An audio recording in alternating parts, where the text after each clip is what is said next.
आप सभी को राधे राधे। आज के इस वीडियो में हम ये जानेंगे कि किसका बल काय में होता है। तो ब्राह्मणों का बल विद्या में होता है, राजा का बल उसकी सेना में होता है, जो शूद्र होते हैं उसका बल दूसरों की सेवा में होता है, व्यापारियों का बल धन में होता है। तो हमने चारों चीजें जानी।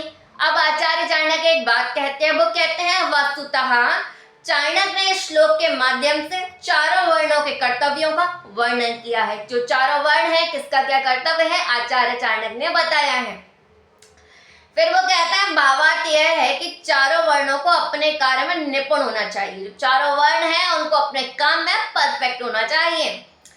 समय के अनुसार परिस्थितियां बदलती हैं, समय के हिसाब से जो परिस्थितियां हैं वो बदलती रहती हैं।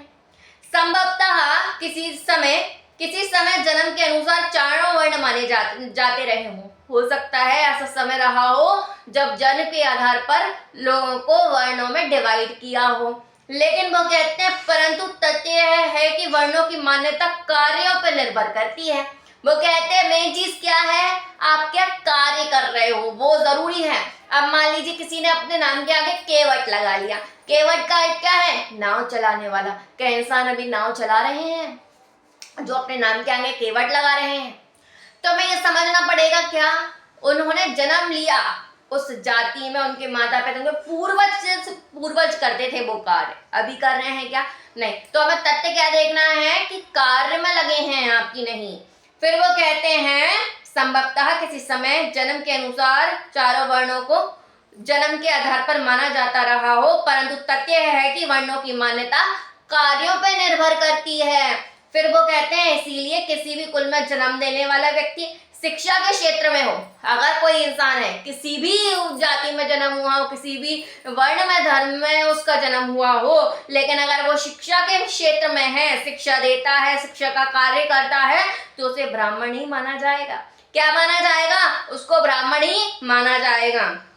फिर जो व्यक्ति व्यापार करता है, जो व्यवसाय करता है, व्यापार करता है, चीजों को खरीदता बेचता है, फिर तो उसको क्या बता रहे हैं, व्यापार करने वाला वैश्य होता है।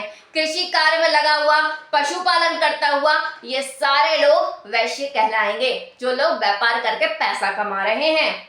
जो सेना में भर्ती हैं अथवा सेना से संबंधित कार्य करता है उसे क्षत्रिय कहा जाता है।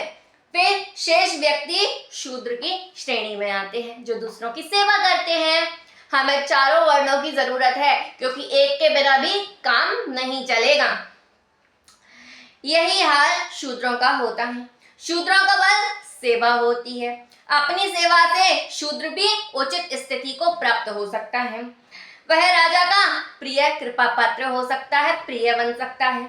ब्राह्मणों का कृपा पात्र हो सकता है और वैश्यों का भी।